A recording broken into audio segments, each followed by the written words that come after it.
What's up, everybody? My name is Josh LaFleur from Late Start Piano.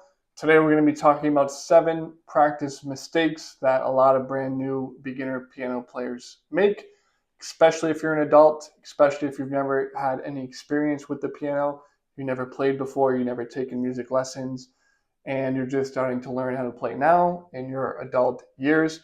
These are 7 very common mistakes that a lot of people make.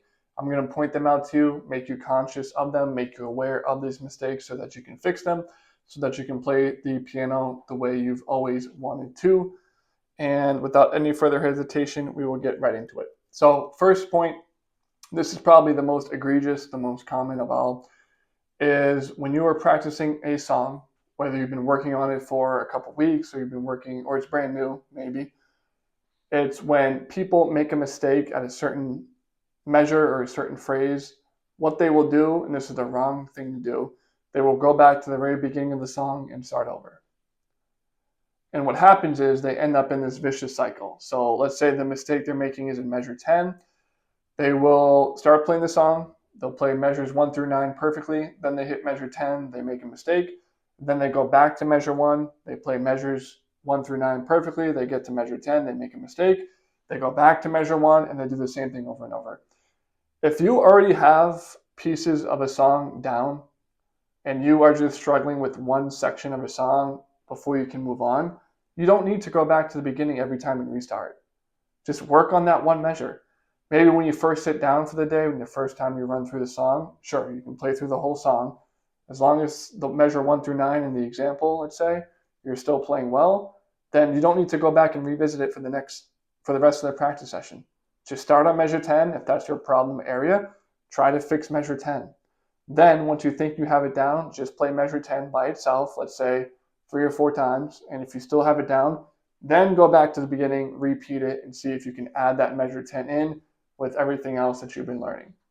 So many people, they'll make a mistake and they go back to the beginning and replay the whole thing. I think part of it is because it's tedious. If you don't know the certain measure yet, it's tedious to kind of take it really slow and hammer everything in down. And it's a lot more fun to play what you already know, right? Because you don't really have to think. You don't really have to struggle because you already know it and it sounds pretty good. So people like to go back and play what they already know. And then, 30 minutes goes by and they basically have worked on what they already know. And they end up making no practice or no gains, no progress in that entire practice session, because basically their entire practice session was playing what they already know. And if you already know it, you don't need to practice it. So this is number 1. This is the most egregious thing that people make. Please don't do this. If you're struggling with a certain section of a song, just play that section.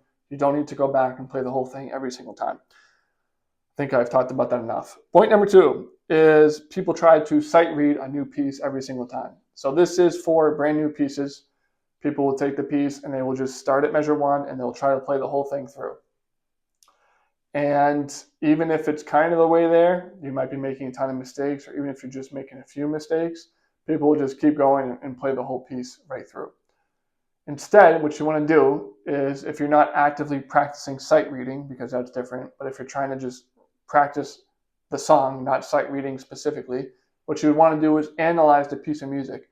Look at the melodic structure, right? So you can look at this. I would do it by phrase. So every 4 measures, you can do it by phrase.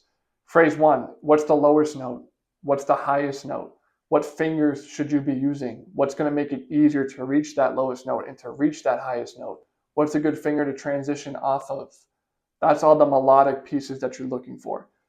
Then, even before that, you can look at the rhythm. What's the rhythm of it? Is it 4/4? What's the key signature? Is there a lot of eighth notes? Are there 16th notes? Are there dotted quarter notes? Are there triplets? What's the rhythm of the piece looking like? A lot of people struggle with rhythm when they're first playing. I would actually start with the rhythm. Once you get that down, what that looks like there, then you can move on to the melodic structure, the first piece I talked about. Then, once those are down, then you can look at the harmonic structure. What's your left hand doing? What are the chords? Are we doing block chords? Are we doing arpeggiated chords? Is it any kind of 7th chords in there? What is that looking like? Are they all diatonic chords? Are they chords that match the key signature? Are they non-diatonic chords? Are they chords outside the key signature? Things like that. 4th piece would be expression dynamics. What's the volume you should be playing at? Are there crescendos in the piece? Are there accents in the piece? Is it staccato? Things like that would be the fourth piece. So in order, you would look at the rhythm of the piece, then you would do your melodic analysis, then your harmonic analysis, and finally you would look at the expressions and the dynamics in the piece as well. I would take this phrase by phrase. So look at phrase one. If you want to practice phrase one and get that down and then look at phrase two, you can do that. If you want to do your analysis piece all up at once and you want to get all the analyzing done, you can do that and then practice whatever works for you. But you should be analyzing something before you start to play for sure. Next piece is, this is the absolute accuracy method. So I've kind of talked about this in other videos, but once you figure out what fingers you want to use after you do your analysis and you actually start getting hands on the keys, it's okay to change your fingers initially. If it's not labeled in the piece of music you're playing what fingers to use, you probably have to figure it out yourself. So it's okay for the first few times through, you're kind of changing things around, seeing what you like, what you're comfortable with. Once you make the decision, okay, I'm going to use finger 3 on this note, I'm going to use finger 4 on this note, I understand it, then that's where this absolute accuracy method comes into play, because when you're practicing, you want to lock that in. So you don't want to continue to change fingers or to change the way you're playing a piece once you get it locked in, because your brain's not going to be able to learn. If you play the same phrase 5 times and you play it 5 different ways, your brain, it doesn't know what to do. It's all confused because you're giving it different directions. It's like if you've ever been a manager or you've been a business owner or maybe you've been a teacher, if you show somebody how to do something or explain to them how to do something one day, and then they come back to you the next day and they ask you a question and you give them a completely different process, and then they come back on day 3, they ask another question, you give them a third completely different process, they're not going to know what the hell to do. They're going to be very confused. They're not going to know what you want them to do, and it's going to be leading to failure. They're going to fail, you're going to fail, and it's going to be bad all around. So once you know what you're doing, this absolute accuracy method is you don't change it. So you should be able to play it perfectly, even if it's super, super slow. Play it perfectly, play it the way you have analyzed it to be, and do it 7 or 8 times in a row. So I'm going to say that again because I'm not exaggerating. Once you get your fingers down, once you know how to play or what you want to play it as, play it 7 or 8 times in a row perfectly. So it doesn't matter how slow you have to play it. Doesn't matter if maybe your rhythm, your timing is a little bit off because you're playing it so slow, but you should not be hitting wrong notes. So if there's an A, you should not be playing an A flat. If you're hitting a wrong note, it means you're going too fast. It means slow it down and play it perfectly, no matter how slow, 7 or 8 times in a row. Then once you play it perfectly 7 or 8 times in a row, then you can up the tempo. A lot of people, again, they practice pieces and they play the same thing 8 different times and they play it a different way each time, the same exact thing. And it's very hard to make progress if you're doing that because you are confusing your brain. It's a bad practice habit. If you are doing that, if you are, stop it. Do what I just told you to do. Play it perfectly 7 or 8 times in a row, and then you can move on. Okay. Point number 4 is some people don't warm up. Another bad mistake people make. Some people, they just sit down and they immediately start playing songs. You want to have a warm-up in your piece or in your practice session, even if it's just for 5 minutes. You can do some scales.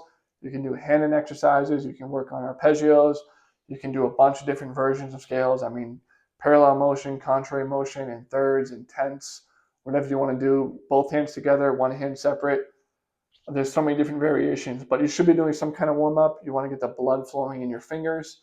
You don't want to sit down and start playing pieces, especially at target tempo, because if you're older or if your hands are really cold, that's how you can cause a lot of injuries, is by practicing without actually warming up first. So warm up, super important. Don't overlook it. Just take 5 minutes every practice session.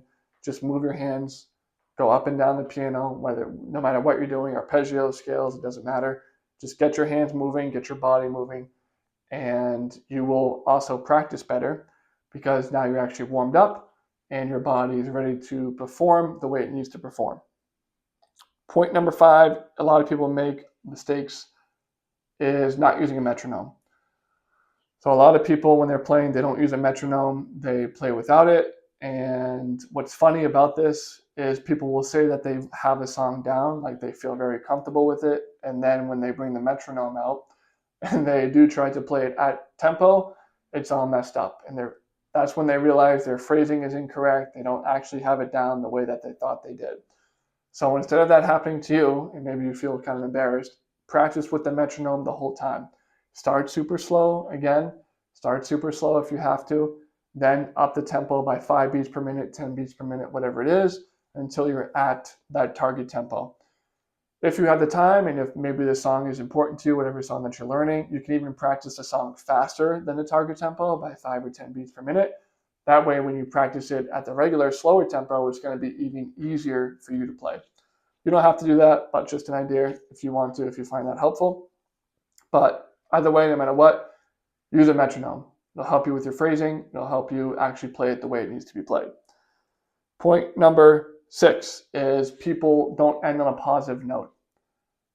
Well, what do I mean by this? I mean, in your practice sessions, you're going to feel a little overwhelmed at times. There's going to be days where you don't have a good practice session. That's just the way it is. You're going to come out of it and you're going to feel like, damn, I feel like I didn't really get a lot of progress done. I felt like this wasn't a good practice session. And it can be very discouraging and not motivating for you to come back the next day if that's how you end your practice session. Instead of that, like the first 5 minutes, you're going to be warming up now. The last 5 minutes, you can do something fun and on a happy note. So if you like playing songs by ear, you can do that. If you want to play songs you already know for the last 5 minutes and it sounds good and you just like playing it, you can do that. If you want to work on your arpeggios, maybe that's fun for you and you want to end on that, that's great. Whatever it is that you want to do, the last 5 minutes of your practice session, do something fun. If you want to improvise and come up with your own thing, then do that as well. Those are just examples. But the point is you want to end your practice routine the last 5 minutes on a positive note. So you end your practice session feeling good about yourself, feeling like you made progress, and you will have more motivation to come back the next day and continue to practicing. So it's also going to help your consistency as well. Another mistake people make, we kind of already talked about this, but not using your brain when you practice. So again, not doing the analysis, not really taking the music theory into account of the piece that you're learning, kind of zoning out when you're practicing. So if you ever practice scales, at least scales that you already know, it's very easy to kind of zone out. Or things like hand-in exercises, if you've done them 1,000 times, it's very easy to zone out when you do them because you've done them so many times. You have that muscle memory. That's not what you want to do. Even if you already know it, if you already know the song, you already know the scale, you already know the hand-in exercise, you should still be focusing on what you're doing. You can still focus on things like your tension. Are you playing tension-free? Are you really tense? Is your elbow flaring out, right? How are you moving up and down the piano? Is it smooth? Is it kind of discombobulated? You can focus on things like that. You don't have to focus on the notes necessarily if you already know it, but you can focus on other things. You don't want to be daydreaming while you're practicing the piano because you want that mind to body connection. Mind to muscle connection is going to help you play a lot better. So those are 7 mistakes that a lot of people make, specifically when they are practicing the piano. I just made them aware to you and made you conscious of them. So now you can avoid them and you can practice much more efficiently. With all that said, I do have a free guide on my website, www.latestartpiano.com. This guide has 34 essential tips for adult, brand new beginner piano players so that you can play songs faster, you can play songs easier, and you can just have fun at the piano. Part of this guide is about practice strategies like we just talked about. Part of it is about music theory. Another part is about the setup of the piano. How do you sit? Where do you sit? What should the height of your bench be? Things like that, so you can make playing as easy as possible for you. If you are interested in that, again, it's on my website, latestartpiano.com. Go there, click on the big bright purple button on that page, enter your name and email address, and you will have instant access to that free guide. Also, if you are looking for a more hands-on approach, more hands-on help, and you want to improve even faster, I am offering piano lessons via Zoom. If you are interested in that, send me an email, latestartpiano@gmail.com. We'll set up a day and time to meet up. We'll see if we're a good fit, and if so, we can schedule out some of your lessons. Hope that all helps. Again, my name is Josh LaFleur with Late Star Piano.